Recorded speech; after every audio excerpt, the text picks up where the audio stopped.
এত কষ্ট করে একটা চাকরি পেয়েছিলাম, সেটাও হাত থেকে বেরিয়ে গেল।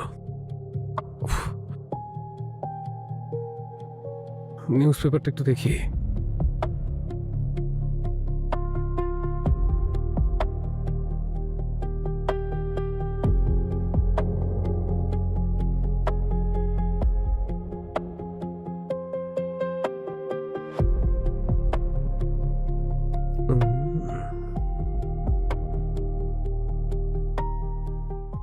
একজন বড়লোক মেয়েকে বিয়ে করার জন্য একজন ভদ্র, সভ্য আর বাধ্য ছেলে দরকার।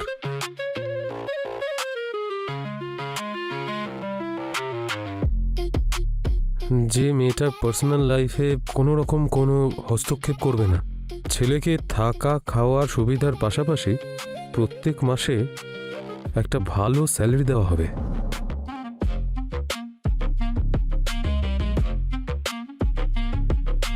এরকমই চাকরি তো চাইছিলাম।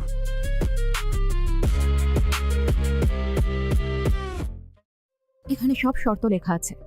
তুমি অন পেপার আমার হাজব্যান্ড হবে, শুধু একটা স্ট্যাম্পের মতো, তার থেকে বেশি কিন্তু কিছুই না। আমি কোথায় যাব, কোথায় থাকবো, কি করব, কার সাথে থাকবো, তোমার এসব জানার অধিকার থাকবে না। আসলে কিছু লিগাল ইস্যুর জন্য আমাকে বিয়ে করতে হচ্ছে।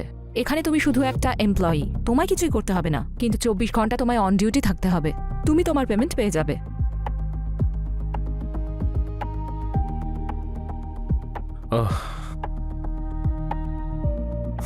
ওকে ma'am, thank you so much. আমি আপনার সমস্ত শর্ত মেনে নিচ্ছি। আমি আমার এই কাজটা অনেক সততা আর নিষ্ঠার সাথেই করব। All the best. Thank you. Hey, Shakshi. Hi. What's up? Good, You are looking so beautiful, huh? Thank you. Oh, তাহলে এটা হলো তোমার পেড হাজবেন্ড। বাইরে গিয়ে ঘরের চাবিটা নিয়ে নাও, দরকার হলে আমি তোমায় ডেকে নেব। Okay ma'am. বাকি সব কাজ ইনি করবে, যার সাথে ইনি চিপকে বসে আছেন। তুমি বসে আছো কেন? যাও। Okay ma'am.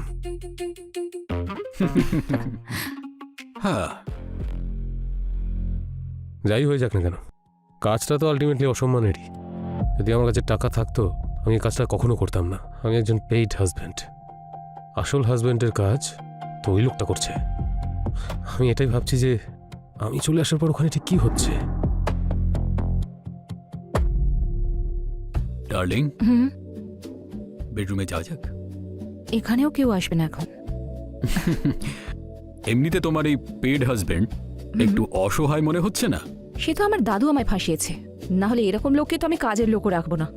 দাদু আসলে শর্ত দিয়েছিল যে যতক্ষণ না আমার বিয়ে হচ্ছে ততক্ষণ কোম্পানির হোল্ড আমি পাবো না। আর তোমার হোল্ড আমার হাতে থাকবে কিন্তু।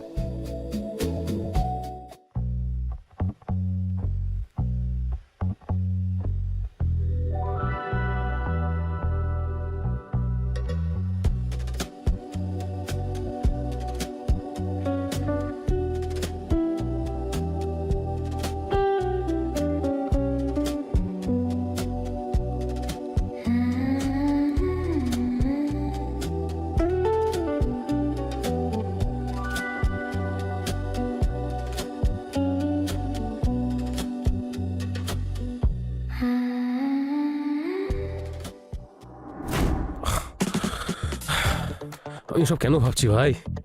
যাই হয়ে যাক, আমার কি যায় আসে? জানি না এটা আমার কল্পনা নাকি বাস্তব। যাই হোক, যার যা ইচ্ছা তাই করুক, আমার কি। একটা ব্যাপার তো আছেই, এটা তো মানতেই হবে। সম্মান বিক্রি করার পর খাবার, পরার এবং থাকার সমস্যা সম্পূর্ণভাবে সমাধান হয়ে যায়। আমার তো মনে হয় যে যে নিজের সম্মানকে যত বেশি বিক্রি করতে পারে সে তত বেশি ধনী হয়ে ওঠে। আর আমাকে ধনী হতে হবে।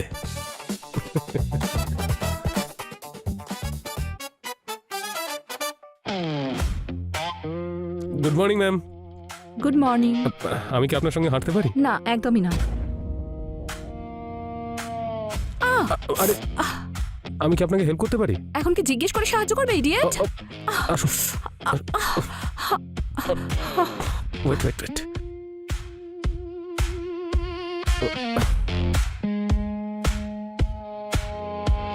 আরে কি নরম পা।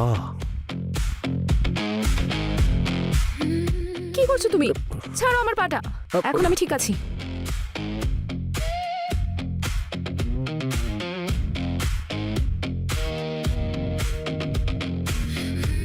এই অবাধ্য ঘোড়াটাকে বাধ্য করে তোলা যতটা কঠিন ততটা মজাদারও। কিন্তু আমি বিশ্বাস করি যে একদিন এই ঘোড়াটা আমার বসে তো আসবেই।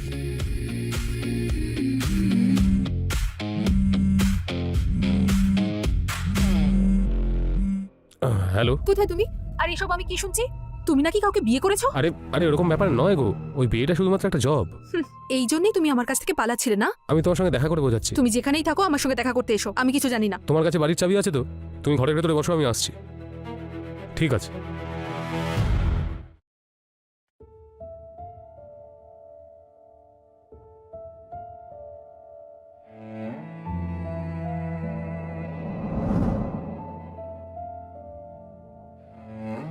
এসব আমি কি শুনছি? তুমি বিয়ে করে নিলে? এসব কি ঘটিয়েছো তুমি? তুমি যেটা শুনতে পেয়েছো সেটা সত্যি, কিন্তু এটা ঠিক এরকম বিয়ে নয়। ওই মহিলার কিছু ইলিগাল ইস্যুস আছে, সেটা সলভ করতে হবে। আমি ওর ওখানে একজন স্বামীরই চাকরি করি, জাস্ট যেরকম অফিসে সুপারভাইজার চাকরি করে, ম্যানেজার চাকরি করে, এমপ্লয়িরা চাকরি করে, সেরকমই আমি ওখানে হাজবেন্ড হওয়ার চাকরি করি। তুমি তো নিশ্চয়ই জানো যে আমার চাকরিটা চলে গেছে, টাকা দরকার আমার, আর আমাদের ফিউচারটা তো ঠিক করতে হবে আমাদের। কতদিন আমরা এইভাবে থাকবো? তুমি সত্যি বলছো তো? আমি মিথ্যে কথা কেন বলবো বলো? দেখো, তোমার একটা ফোন পেয়ে কিভাবে দৌড়ে দৌড়ে এসেছি আমি।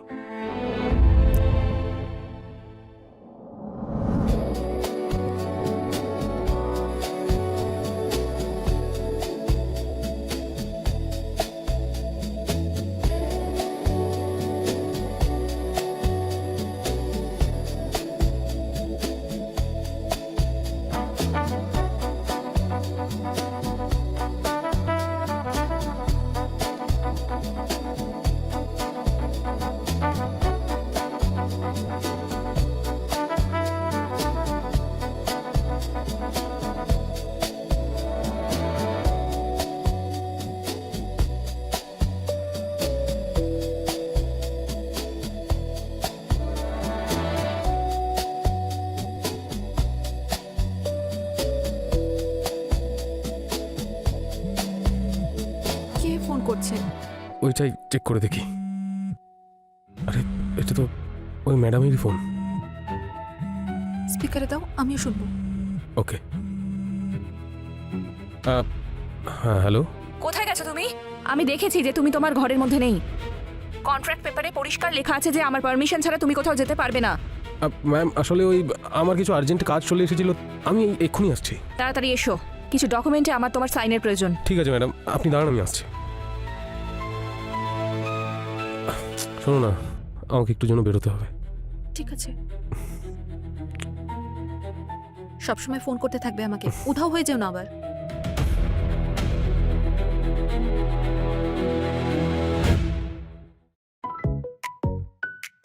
ওখানে কেন দাঁড়িয়ে আছো? এখানে এসো, বসো।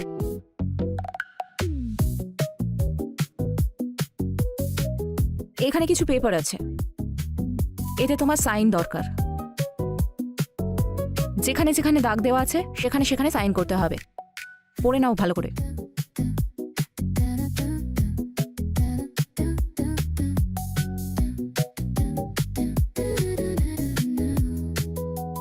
আরে সাক্ষী,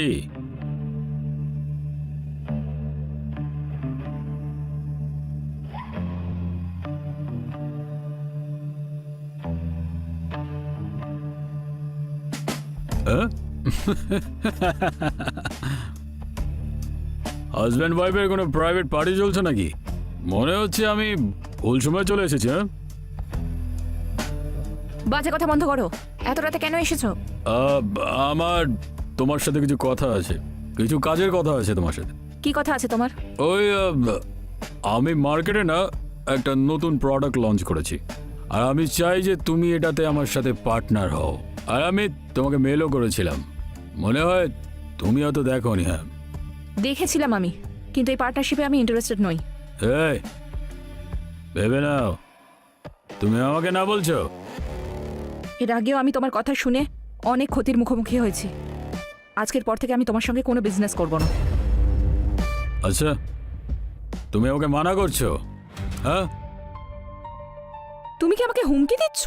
হ্যাঁ, আমি তোমাকে হুমকি দিচ্ছি। তোমার সাথে আমি অনেক কিছু করতে পারি, বুঝেছো তুমি? ছাড়ো। তোমার বাবা আমার বাবার ভালো বন্ধু ছিল, সেই জন্য আমি সবসময় তোমার রেসপেক্ট করেছি, কিন্তু তুমি তোমার লিমিট ক্রস করছো। লিমিট লিমিট তো আমি ক্রস করেই ছাড়বো। এই পেড হাজবেন্ড, তুই এখানে কি করছিস? যা যা এখান থেকে, যা বলছি। আমি তোর বউয়ের সাথে না, ওই লিমিট লিমিট ক্রস করতে হবে। বেরিয়ে যা এখান থেকে। মনে হচ্ছে তোমার নেশা হয়ে গেছে। এখন তুমি এখান থেকে যাও, কাল কথা হবে। আমি না এক্ষুনি কথা বলতে চাই, এক্ষুনি। আর এই বোকা ছেলেটাকে বলো যে এখান থেকে বেরিয়ে যেতে, কেননা এর সামনে যদি আমি উল্টোপাল্টা কিছু করি না, তাহলে তোমার না ভালোই লাগবে না। বলে দাও একে যেতে। আমি না সেরকম মেয়ে নই যার সঙ্গে তুমি যা ইচ্ছে তাই করতে পারো। তো আমিও না সেরকম ছেলে একদমই নই। আমি তোমার সাথে অনেক কিছু করতে পারি, আর আমি করেই দেখাবো, করেই দেখাবো। আমি বলছি ওনাকে এখন ছেড়ে দিন। আহ? দেখো, বাচ্চা একটা ছেলে, হ্যাঁ? তুইও বলা শুরু করেছিস? যা ভাগ এখান থেকে, ভাগ। আরে আসো না তুমি।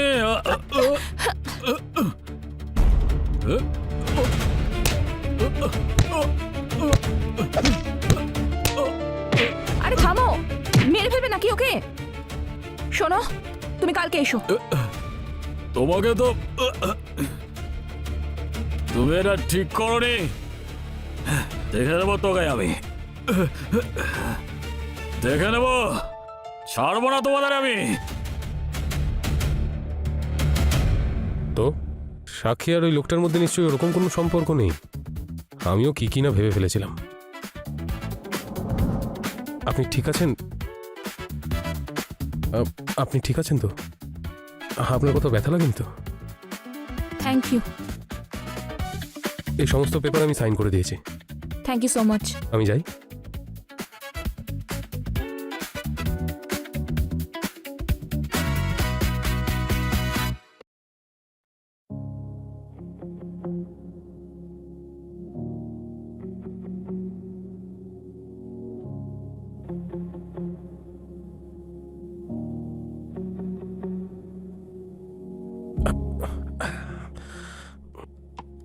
কোথায় যাচ্ছ? এসো না, আমার সঙ্গে থাকতে ভালো লাগে না? আরে ভালো তো লাগেই, কিন্তু ম্যাম আপনি বলেছিলেন আপনার থেকে দূরে থাকতে। আমাকে ম্যাম বলা বন্ধ করো। আমার নাম সাক্ষী, তুমি আমাকে আমার নাম ধরে রাখতে পারো। ঠিক আছে, এখন যা আপনি বলবেন সাক্ষী দেবী। এই দেবী আপনি এইসব বলা বন্ধ করো। তুমি যদি এবার আমাকে এইরকম ভাবে ডাকো না, তাহলে তোমার স্যালারি কেটে নেবো আমি। আরে এটা তো খুবই অমানবিক ব্যাপার হবে। এমনিতে আপনি আমি বলতে চাইছি যে তুমি আচ্ছা ঠিক আছে, বলো কি বলছিলে? আমি এটা বলছিলাম যে হাসলে তোমাকে খুব সুন্দর দেখায়। এতটাও খারাপ নই আমি, কিন্তু এরকম থাকতে হয়। যদি এরকম না থাকি তাহলে সবাই সুযোগ নেবে না। আমি যতক্ষণ আছি আপনার টাকা কেউ লুট করতে পারবে না। তোমাকেই তো শুধু ভরসা করি আমি।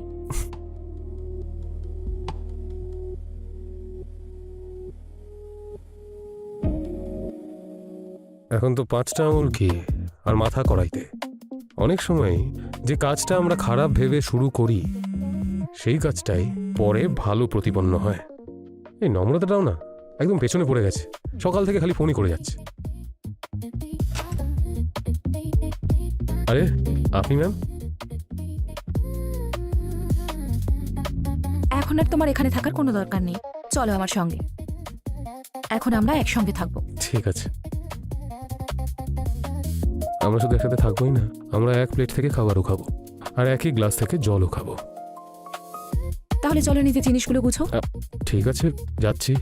কিন্তু এই রুমে এতদিন ধরে আমি ছিলাম, যদি এভাবেই চলে যাই তাহলে এই ঘরটা আর খারাপ লাগবে না? ও তাই নাকি? ইয়েস।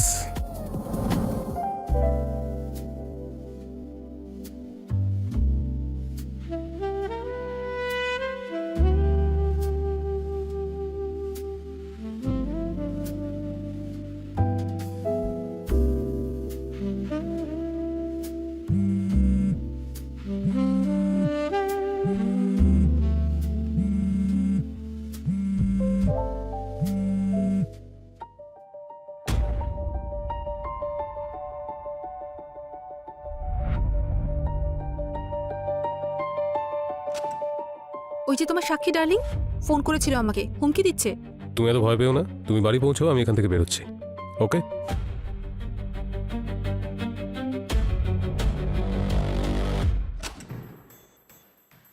তুমি এখানে কি করছো? আমি তোমাকে বলেছিলাম না যতীনের থেকে দূরে থাকতে। যতীন শুধু আমার। তোমার কি মাথা খারাপ হয়ে গেছে? যতীন তোমার কাছে শুধুমাত্র চাকরি করে, ও তোমার নয়, ও শুধুমাত্র আমার।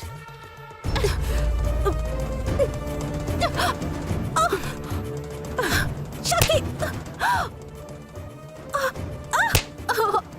আমার সঙ্গে তর্ক করছো? যতীন শুধু আমার, শুধুই আমার। তোকে সাইনাইড খেতে হবে। এটা ফুটলেই না মানুষ 20 সেকেন্ডের মধ্যে উপরে পৌঁছে যায়। এতে তুমি সারা জীবনের মতো চুপ করে যাবে। না সাক্ষী, না না না সাক্ষী, না। কি করছেনটা কি আপনি?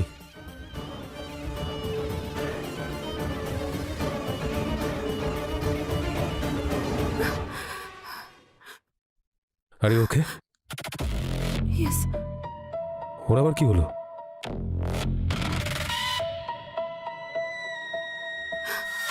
ওর হাতে সায়ানাইড পিন ছিল, আমাকে মারতে চেয়েছিল। আমার মনে হয় ও নিজের হাতেই ফুটে গেছে। আরে